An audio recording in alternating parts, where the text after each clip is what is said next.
Barkanmu da zuwa wannan YouTube channel din nawa. Sunana Maryam Bichi. In bako ne kai ko bakuwa, ku danna subscribe sannan kuma ku danna ƙararrawar sanarwa domin sanar da ku idan mun ɗora wani sabon video. Mutane da yawa suna tambaya ta akan yaya za a yi su fara kasuwancin zamani wato digital marketing. Bidiyon yau zan nuna mana yaya za a yi ka fara ita kanta wannan sana'a ta digital marketing. Menene ma shi kanshi digital marketing? Digital marketing sana'a ce ta zamani ko in ce kasuwanci ne na zamani wanda ake amfani da kafafen sadarwa na zamani da kuma yanar gizo-gizo wajen aiwatar da siye da siyarwa ko kuma neman kuɗi.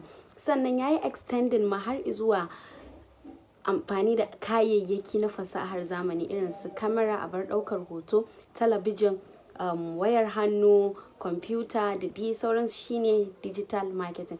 Ta yaya za a yi ka zama digital marketer? To digital marketing din nan yana da rabe-rabe. Ba wai aka ce digital marketing ana nufin kasuwanci akan kafafen sada zumunta irin su Facebook, Instagram, WhatsApp, TikTok da sauransu ba. Yana da rabe-rabe irin su content marketing na rubuce-rubuce da kuma ɗaukar videos da hotuna. Yana kuma ɗauke da irin su email. Akwai email marketing na tura saƙon karta kwana na email, electronic mail.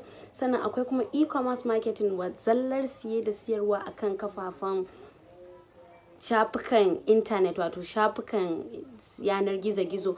Akwai kuma irin su video marketing, mobile marketing, SEO, SEM, affiliate marketing, duk rabe-rabe ne na digital marketing. So in kana so ka zama digital marketer, sai akwai kuma social media marketing.